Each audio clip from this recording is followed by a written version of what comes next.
Leader of opposition जनाब शुभेंदु अधिकारी के खिलाफ जो आज हम लोगों ने एफआईआर किया है, ये एफआईआर करने की जिम्मेदारी पश्चिम बंगाल सरकार की थी। लेकिन अफसोस कि विधानसभा के दौरान लीडर ऑफ ऑपोजिशन विधानसभा के बाहर प्रेस कॉन्फ्रेंस में जिस भाषा में उन्होंने एक रिलीजन के ऊपर हमला बोलते हुए जो बात कही है, ये नाकाबिले बर्दाश्त है और इस पर सरकार को कार्रवाई करनी चाहिए थी एक सेकुलर गवर्नमेंट के हैसियत से। लेकिन अफसोस कि सरकार कोई कदम नहीं उठा पाई।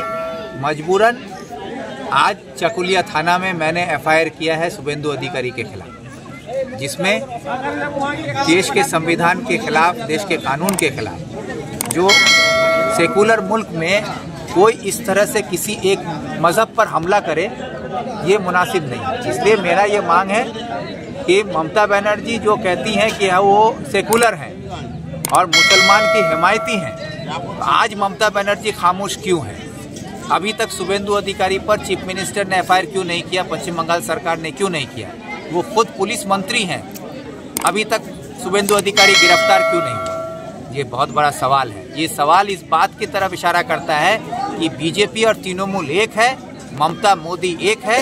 ममता की गोद में बैठ के शुभेंदु अधिकारी पश्चिम बंगाल के मुसलमानों को धमकी दे रहा है और ममता बनर्जी खामोश होकर तमाशा देख रही है। और तृणमूल यहाँ कहता है कि बीजेपी से लड़ना हो तो ममता के पास आओ। ये ममता और मोदी मिलके जो खला होबे का स्लोगन दे रहा है, ये हिंदू मुसलमान में नफरत की राजनीति करके अपना सियासी उल्लू सीधा कर रहा है। आज ममता बनर्जी का कोई भी एमएलए, कोई भी मिनिस्टर, यहाँ तक कि जनाब गुलाम रब्बानी साहब जो ये कहते हैं कि मैं छोटा मोदी हूँ, अरे ये छोटा मोदी अली इमरान रम्ज आज शुभेंदु के खिलाफ एफआईआर करके उसके साथ आंख में आंख मिला के लड़ने के लिए तैयार है। आप में हिम्मत है शुभेंदु अधिकारी के खिलाफ आवाज उठाने का, एफआईआर करने का? क्योंकि आपकी आका ममता बनर्जी आपको जब तक इजाजत नहीं देगी, आपके मुंह से आवाज नहीं निकलेगा। आपके मुंह में अल्लाह ताला ने जुबान दिया है, लेकिन उस जुबान पर चाबुक लगा कर रखी है ममता बनर्जी, उसके इजाजत के बिना आपकी जुबान तक नहीं निकलेगी। इस बयान को लेकर गुलाम रब्बानी ने आज विधानसभा में जो है एक अगेंस्ट प्रस्ताव भी पेश किया है, जिसको जो है और ममता बनर्जी भी ने इसके लिए कड़ी निंदा की है विधानसभा में। अरे ये तो नाटक है। विधानसभा में सरकार आपकी है, आप किसी चीज पर भी प्रस्ताव ला सकते हैं। तो शुभेंदु अधिकारी के खिलाफ प्रस्ताव लाके आप विधानसभा में रिकॉर्ड कर रहे हैं कि शुभेंदु अधिकारी जो बोला उसके समर्थन में हम नहीं है।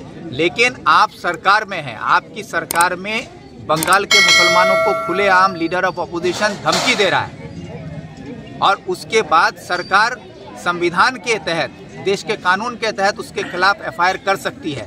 वो एफआईआर शुभेंदु के खिलाफ अभी तक पश्चिम बंगाल सरकार ने नहीं किया। पश्चिम बंगाल के मुख्यमंत्री खुद पुलिस मंत्री हैं, चाहे तो सुमोटो केस हो सकता है, उसके खिलाफ केस क्यों नहीं हुआ?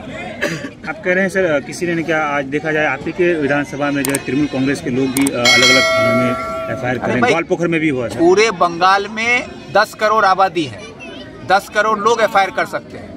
लेकिन मसला ये है कि सरकार क्यों नहीं कर रही है? हम अकेले लड़ रहे हैं, आप अकेले लड़ रहे हैं। ये लड़ाई आपकी और मेरी नहीं है। ये शुभेंदु अधिकारी खुलेआम हिंदुस्तान के डेमोक्रेसी को चैलेंज कर रहा है, खुलेआम वो देश के संविधान को ललकार रहा है, खुलेआम वो देश के कानून को नकार रहा है। और हमारे देश के जो तहजीब है, हिंदू मुस्लिम एकता, इस सभ्यता के खिलाफ आज वो जिस तरह से बयान दे रहा है, इसके खिलाफ आवाज उठाने के लिए आवाम सरकार चुनता है। आज वो सरकार निकम्मी है, ममता खामोश है। ये साबित करता है कि ममता बनर्जी और मोदी, बीजेपी और तृणमूल एक है। क्योंकि ममता का पिछला बयान हम लोगों को याद है, जो ममता बनर्जी कहती है मोहन भागवत अच्छा है, आरएसएस अच्छा है, एलके आडवाणी अच्छा है, ये तो ममता बनर्जी ने कहा। सर आप पर भी एक तरह का आरोप है कि इस तरह की जो है राजनीतिक फील्ड में जो है पॉपुलरिटी के लिए इस तरह के मामले को आप ज़्यादा उजागर करते हैं सर। अरे भाई, आप लोगों का के जुबान को तो हम रोक नहीं सकते, जिसको जो सोचना है वो सोचे।